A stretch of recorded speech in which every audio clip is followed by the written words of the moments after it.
Kalian sebagai suami, kalian ngarep, Beb, saya pengen punya istri seperti Siti Khadijah, Beb. Beb, saya pengen punya istri seperti Siti Aisyah. Beb, saya pengen punya istri seperti Siti Mutia. Kamu suami pengen punya istri seperti Siti Khadijah, maka kamu harus bisa menjadi sosok Nabi Muhammad. Kamu pengen punya istri seperti Siti Fatimah, maka kamu harus bisa menjadi sosok Sayyidina Ali. Pengen punya istri kayak Siti Khadijah, kelakuan kamu kayak Fir'aun. Terus kamu ngarep punya istri seperti Siti Khadijah. Mereka para istri adalah makmum, kalian adalah seorang imam. Baik buruknya istri tergantung dari kalian sebagai seorang imam. Ya ibu-ibu ya.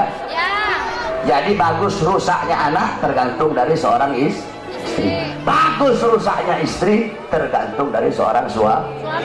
Makanya kalian didik istri-istri kalian.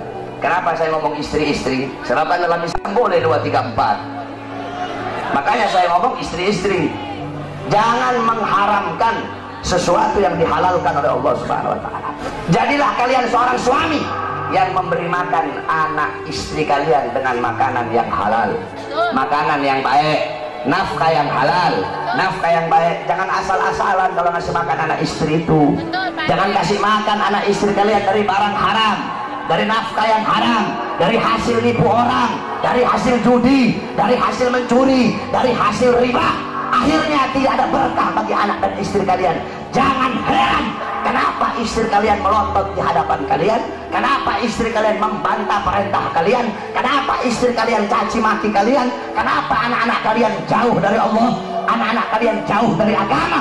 Karena kalian sebagai seorang suami memasukkan nafkah yang haram di dalam tubuh anak dan istri kalian.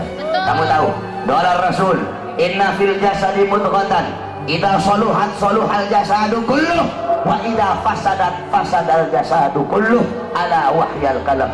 Di dalam diri manusia ada segumpal daging. Kalau daging itu baik, baik seluruh anggota tubuh. Kalau daging itu rusak, maka rusak seluruh anggota tubuh. Ingat, daging itu adalah hati. Kalau hati itu tumbuh dari makanan, kalau kamu kasih makan anak istri kamu dari makanan yang baik, maka anak istri kamu akan jadi anak istri yang baik.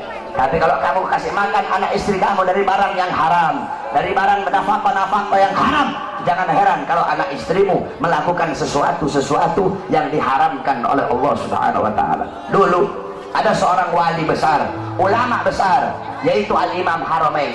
Beliau dulu pernah ditanya, saudara-saudara, beliau ditanya tentang satu permasalahan, beliau nggak bisa jawab.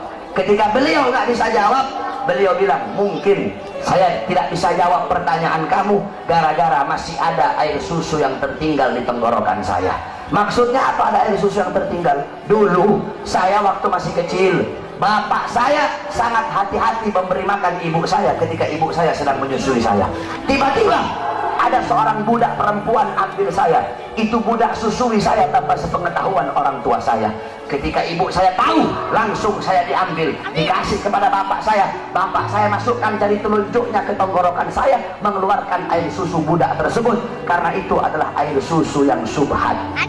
Mungkin aku tidak bisa jawab pertanyaan kamu karena masih ada air susu yang tertinggal. Coba kamu lihat orang-orang dulu sampai segitunya berhati-hatinya mereka dalam memakan makanan yang subhat.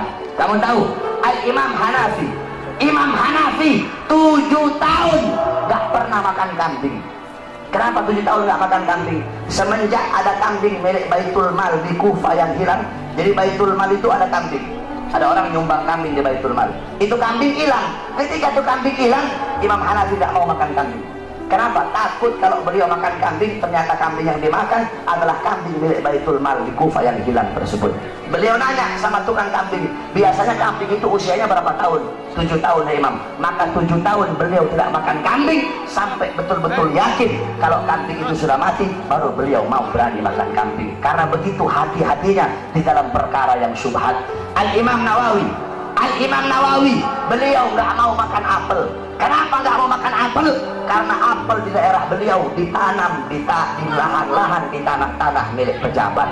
Kemudian Al-Imam Syirazi yang ngarang kitab Muhadzab, beliau tidak mau makan sayuran yang berasal dari Damaskus. Kenapa? Karena sayuran yang berasal dari Damaskus itu ditanam di tanah-tanah milik pejabat, makanan syubhat. Mereka menjaga. Kenapa? Karena kalau hati udah masuk makanan haram, hati tumbuh dari makanan yang syubhat, tumbuh dari makanan yang haram, maka hati itu akan mendorong seluruh bagian tubuh untuk melakukan hal-hal yang diharamkan oleh Allah. Oleh karena itu, wasiat saya bagi kalian para suami, beri makan anak istri kalian dari sesuatu yang halal, rizki yang halal, nafkah yang halal. Itulah baiti jannati, itulah rumahku sorgaku. Jadi ingat, rumahku sorgaku bukan rumah yang mewah, bukan rumah yang megah, bukan suami yang kaya, bukan istri yang cantik, bukan anak-anak yang pintar dalam urusan dunia. Baiti jannati, rumahku sorgaku, suami yang taat, patuh, tunduk kepada Allah Subhanahu wa ta'ala. Kan enak kamu kalau dapat istri, istrinya subuh udah bangun duluan, nanti dibangunin, ayo salat bareng, jadi imamnya saya, ya enak, adem. Kamu pulang capek-capek, istri kamu sambut dengan senyuman. Bang Koid, mau kopi atau mau teh Bang Koid? Enak. Bang Entis mau kopi atau mau teh Bang Entis? Bang Entis bilang, mau nikah lagi Neng. Itu kopi masih panas, dilempar ke mukanya Entis. Entis keok. Takut istri begini mau kawin lagi ya. Mudah-mudahan rumah tangga semua jamaah yang ada di sini jadi rumah tangga sakinah, mawaddah, warahmah. Rumah tangganya Nabi Muhammad SAW, amin. Rumah tangganya jadi rumah tangga Nabi Muhammad. Insya Allah anak-anak kalian jadi anak-anak yang soleh dan soleha, amin ya rabbal alamin. Dan terakhir kepada seluruh hadirin, saya Ramadan saya buka pesantren kilat itu 25 hari. Kalau ada anak-anak mau masuk gratis, gak bayar, cuma bayar kitab-kitabnya saja. Itu selama 25 hari harus menghatamkan 25 kitab. Jadi ada 25 kitab itu harus dihatamin semua.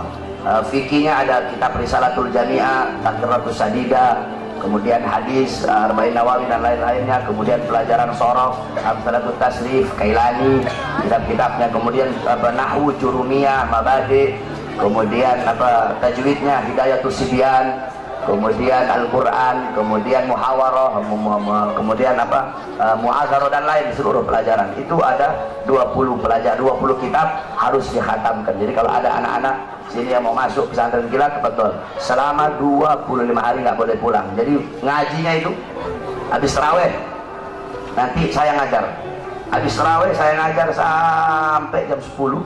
Jam 10 gantian Habib Muhammad ngajar sampai jam 12. Jam 12 saya ngajar sampai pagi. Sampai pagi tuh. Nah, nanti habis sholat subuh Habib ada habaib lagi yang ngajar sampai jam 9.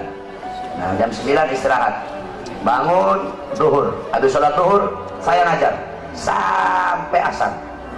Habis asar saya ngajar lagi sampai tarawih. Begitu terus setiap hari biar hatam 20 kitab itu. Jadi kalau ada yang masuk silahkan, gratis, nggak bayar. Saya tanggung semua makannya yang ada di sana. Insya Allah saudara-saudara semuanya yang hadir di sini, Allah Subhanahu wa ta'ala jadikan hamba-hamba yang baik, hamba-hamba yang taat, hamba-hamba yang patuh, hamba-hamba yang tunduk kepada Allah Subhanahu wa ta'ala.